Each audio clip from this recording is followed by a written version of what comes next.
नमस्कार, hello and welcome to my YouTube channel Anokhi Saheli. कैसे हैं आप लोग? आई विश कि आपके जानने वाले, आपके समस्त चाहने वाले सभी लोग खुश हों, स्वस्थ हों और मस्त हों। आज मैं आपको राधा नाम की महिमा की कहानी सुनाती हूँ। यूँ तो हम सभी किसी न किसी भगवान को मानते हैं और उनकी महिमा का वर्णन हमें पता है, मगर आज मैं आपको राधा नाम की महिमा की कहानी सुनाती हूँ। जो व्यक्ति सिर्फ जिंदगी में एक बार राधा नाम ले, उसे क्या सुख मिल सकता है, आज उसकी मैं आपको महिमा सुनाती हूँ। एक गांव में एक संत जी आए थे भगवत गीता का पाठ करने। उस गांव में जब वे गीता का पाठ करते थे तो एक व्यक्ति रोज आता था गीता का पाठ सुनने के लिए।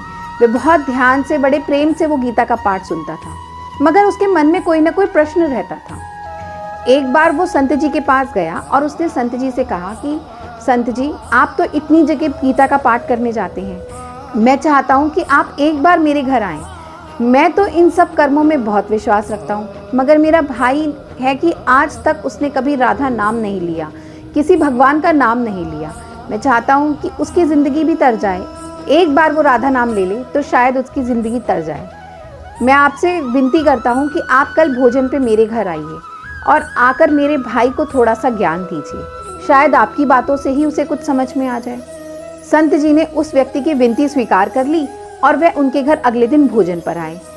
संत जी ने कहा, भोजन से पहले मुझे आपके भाई से मिलना है। भाई को बुलाया गया। उसने मना कर दिया कि मैं नहीं आ रहा और मैं इन सब चीज़ों में नहीं मानता, तुम अपने आप ही खिलाओ भोजन इन सबको। संत जी को उसकी प्रवृत्ति समझ में आ गई और संत जी ने कहा कि ठीक है, आप छोड़िए, मैं ही उसके पास चला जाता हूँ।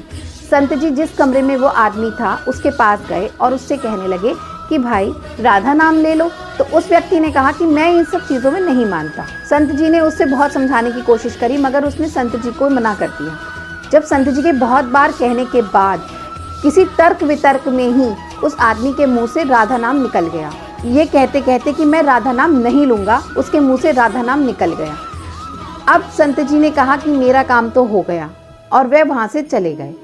कुछ समय बाद उस व्यक्ति की मृत्यु हो गई और वो यमलोक गया। जब वो यमलोक पहुंचा तो यमदूतों ने सारा उसका चिट्ठा निकाला। यमराज ने पूछा कि इस व्यक्ति ने सारी जिंदगी में अपने कोई अच्छा काम किया है? तो यमदूतों ने कहा कि उसने सारी जिंदगी में सिर्फ एक ही अच्छा काम किया है, एक बार राधा नाम लिया है, और कभी उसने कोई ऐसा काम नहीं किया।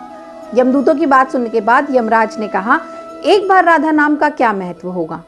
लेकिन ये उसे भी नहीं पता था, क्योंकि यमलोक में जो भी आता था या तो वो आस्तिक होता था या नास्तिक होता था। पाप पुण्य का कर्म हो सकता था उसके, लेकिन एक बार राधा नाम की महिमा उसे भी नहीं पता थी। तो उसने सोचा कि ठीक है, कोई बात नहीं, मैं इंद्रदेव के पास जाता हूँ। यमराज ने कहा, तुम मेरे साथ इंद्रलोक चलो। वो व्यक्ति कहने लगा, ऐसे नहीं जाऊँगा, पालकी में जाऊँगा। अब यमराज को समझ में नहीं आया क्या करूँ। उन्होंने कहा, ठीक है, मैं पालकी मंगाता हूँ। यमराज ने उसके लिए पालकी मंगाई। फिर वो व्यक्ति कहने लगा कि यमराज, एक कहार को हटा दीजिए और उसकी जगह पे आप लग जाइए। अब यमराज को उसकी बात माननी पड़ी, क्योंकि उन्हें राधा नाम की महिमा तो जाननी ही थी। जब वह लोग इंद्रलोक पहुंचे तो यमराज ने इंद्रदेव से कहा कि राधा नाम की महिमा का क्या फल है? तो इंद्र ने कहा कि महिमा तो बहुत है, मगर उसका क्या फल है ये मैं नहीं जानता, ये शायद ब्रह्मा जी को पता होगा। जब ब्रह्मलोक जाने लगे तो फिर वो आदमी पालकी में बैठ गया। पालकी में बैठने के बाद उसने कहा कि इंद्रदेव से, आप एक कहार को हटा दीजिए और उसकी जगह आप लग जाइए। अब एक तरफ यमराज उसकी पालकी उठा रहे हैं और दूसरी तरफ इंद्रदेव। जब वो वहाँ से निकले और ब्रह्मलोक पहुँचे तो ब्रह्मा जी ने सोचा, ऐसा कौन सा व्यक्ति आ रहा है जिसकी पालकी स्वयं यमराज और इंद्रदेव उठा रहे हैं। वहाँ पहुँचने के बाद उन्होंने पूछा ब्रह्मा जी से कि ब्रह्मा जी, इस व्यक्ति ने जीवन में सिर्फ एक बार राधा नाम लिया है, अब इस राधा नाम की क्या महिमा है?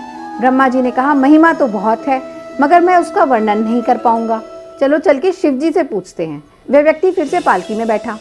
जब वो पालकी में बैठा तो उसने ब्रह्मा जी से कहा कि ब्रह्मा जी, एक कहार को हटा दीजिए और उसकी जगह आप लग जाइए।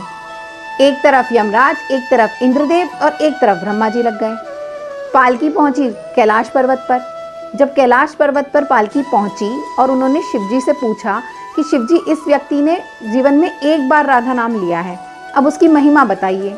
शिव जी ने कहा, महिमा तो मैं भी नहीं कह सकता इसकी, इसकी महिमा तो सिर्फ विष्णु जी बता सकते हैं, तो चलो वैकुंठ लोक चलते हैं। उस व्यक्ति ने फिर से कहा कि शिव जी, अब आप ही एक कहार को हटा दीजिए और एक जगह आप लग जाइए। अब उसकी पालकी उठाने के लिए एक तरफ यमराज, एक तरफ इंद्रदेव, एक तरफ ब्रह्मा जी और एक तरफ शिव जी, वो सब पालकी उठाकर वैकुंठ लोक को विष्णु जी के पास पहुंचे।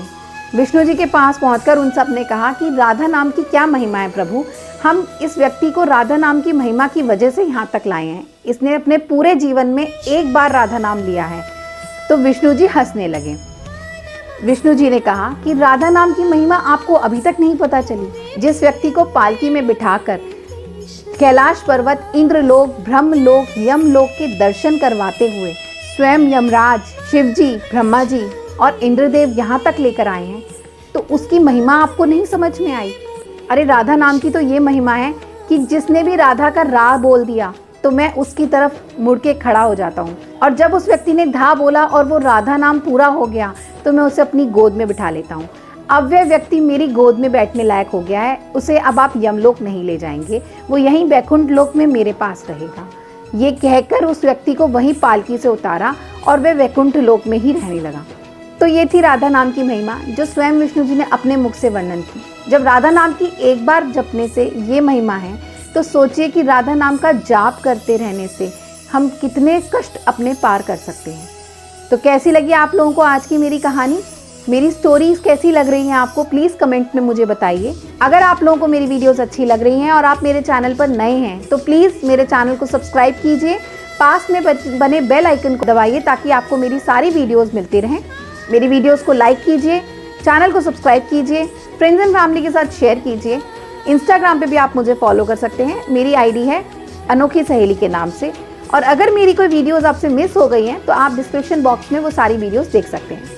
तो मिलती हूँ आपसे नेक्स्ट वीडियो में एक नई कहानी के साथ। तब तक के लिए राधे राधे।